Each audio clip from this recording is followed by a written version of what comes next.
जय जगन्नाथ। सत्या भल कथा टी मन रख। एकाक्षर चिन्ह कूल को विहन हम है कौन एकाक्षर चिन्ह कूल को विहन हम। महापुरुष कहते आज आलोचना एकाक्षर कौन एकाक्षर कौन जाइले एकाक्षर चिन्हवा ना।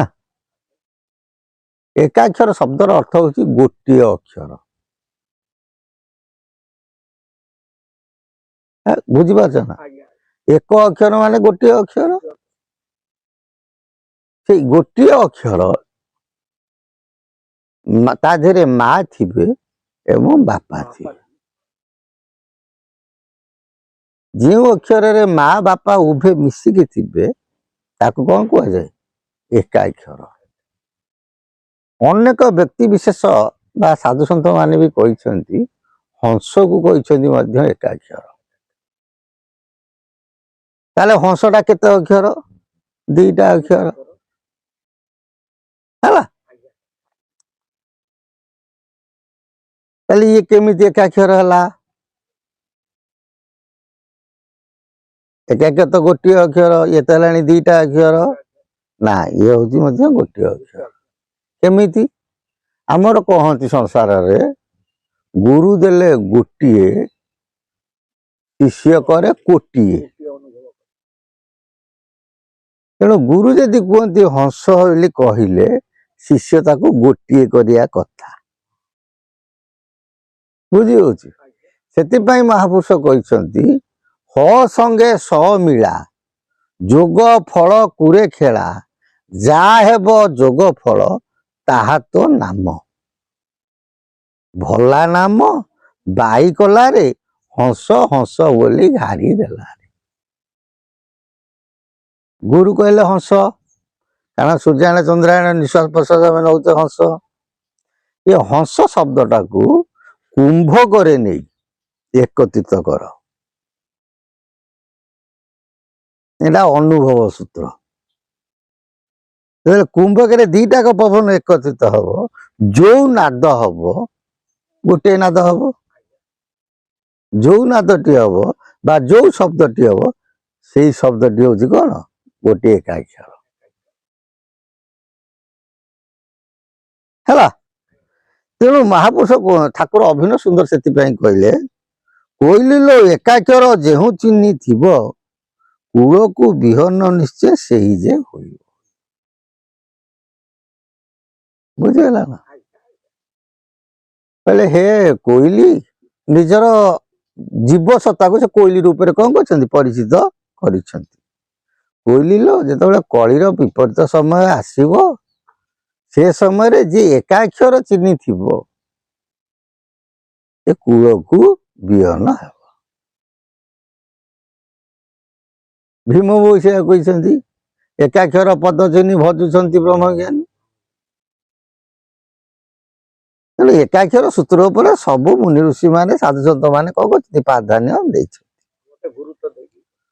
तेणु एकाक्षर शब्दर अर्थ है कौन अर्ध नारी अर्धे पुरुष जो शब्द रे मिसिकी थिबे से होची एकाक्षर। तम मानकर धारणा एकाक्षर होची कौन गोटे प्रकार ना नहीं ना मन रखिता एकाक्षर होची 13 प्रकार।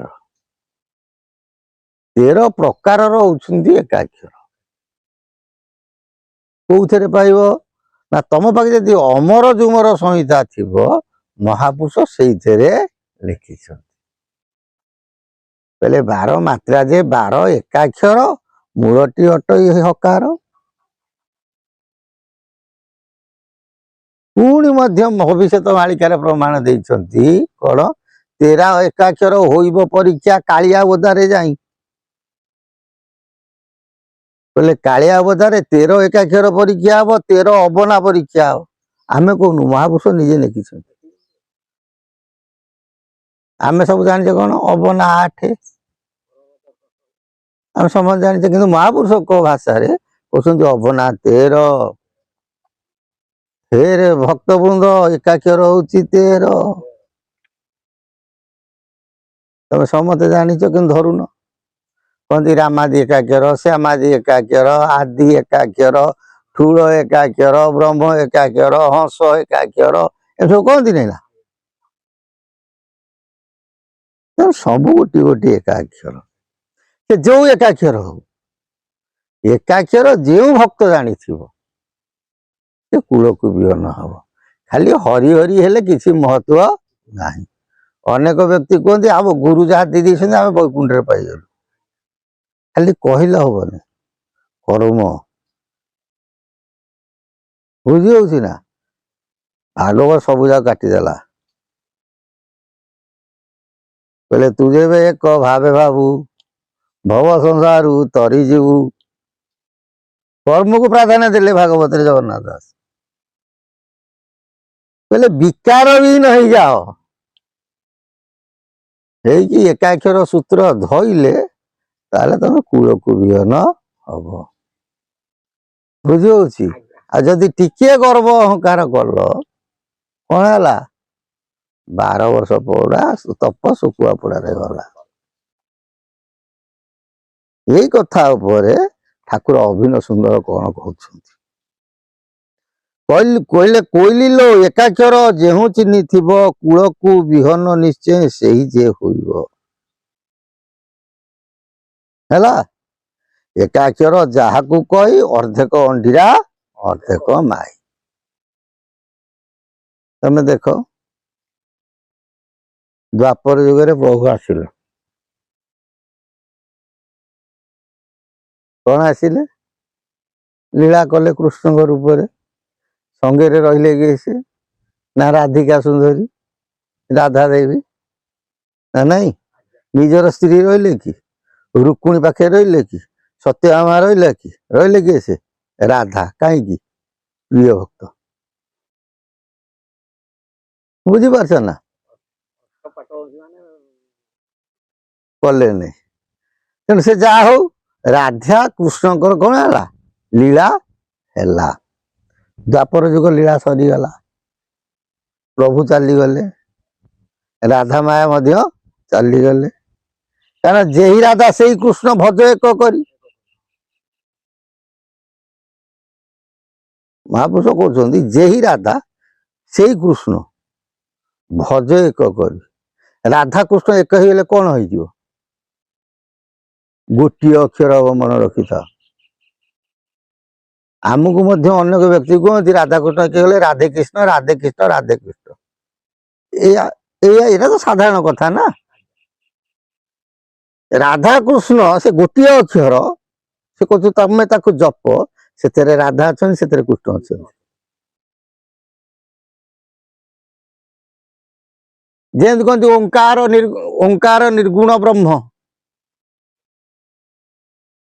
ଓଙ୍କାର ନିର୍ଗୁଣ ବ୍ରହ୍ମ ପରମ ପୁରୁଷ ଶୂନ୍ୟ ଦେହି ଅବ୍ୟକ୍ତ ବ୍ରହ୍ମ ପୁରୁଷ ତସ୍ମି ଶ୍ରୀ ଓଙ୍କାରାୟ ନମଃ। ଓଙ୍କାର ପରମ ବ୍ରହ୍ମ, ସେ ନିର୍ଗୁଣ ନିରାକାର ଅବ୍ୟକ୍ତ ଅରୂପାନନ୍ଦ ଚିନ୍ମୟ ସଚିଦାନନ୍ଦ ସନାତନ। ସେ ନିଜେ ବ୍ରହ୍ମା, ସେ ନିଜେ ବିଷ୍ଣୁ, ସେ ନିଜେ ଶିବ।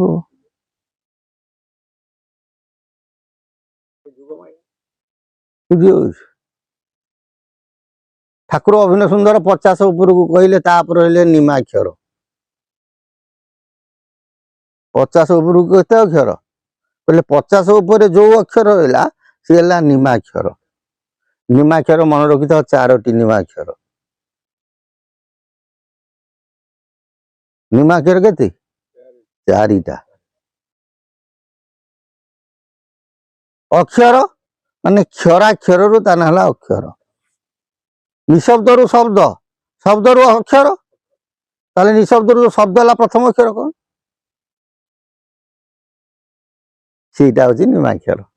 ତା ଦେହରୁ ଅକାର ଉକାର ମକାର ସକାର ଏମିତି ସବୁ କ୍ଷରାକ୍ଷର ହେଲା। ତେଣୁ ଏଇ ଯୋଉ ଏକାକ୍ଷର ସୂତ୍ରକୁ ଯିଏ ଧରିଥିବ, ମୁଖ୍ୟ ପ୍ରାଧାନ୍ୟ ଥିବ, ତା କର୍ମ ଥିବ ଏକାକ୍ଷରବାଦୀ।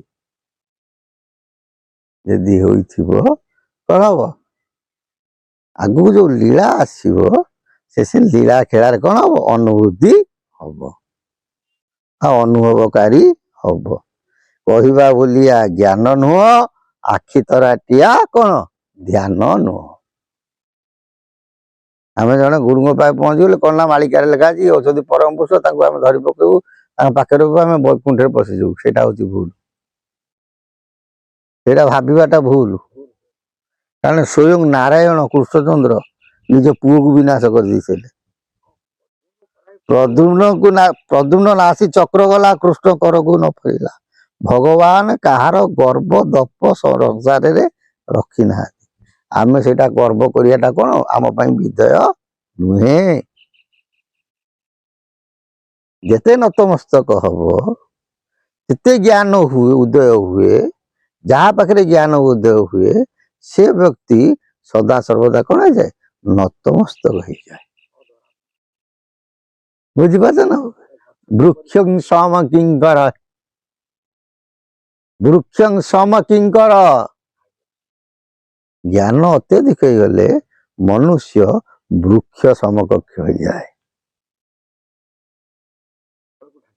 ଯାବତ ଯିଏ ଏକାକ୍ଷରବାଦୀ ହେଇଯିବ ସିଏ ବୃକ୍ଷ ସଦୃଶ ହେଇଯିବ।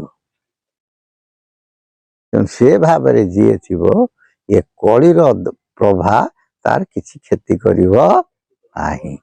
ଜୟ ଜଗନ୍ନାଥ। ସେଇ ଜଗତ ଜୀବନଙ୍କ ସଦିଚ୍ଛା ପୂର୍ଣ୍ଣ ହଉ, ସଚିଦାନନ୍ଦଙ୍କର ସଦିଚ୍ଛା ପୂର୍ଣ୍ଣ ହଉ, ଅଭିନବ ସୁନ୍ଦରଙ୍କ ସଦିଚ୍ଛା ପୂର୍ଣ୍ଣ ହଉ। ବୋଲ ଆନନ୍ଦେ କୱାର ହରି ବୋଲ।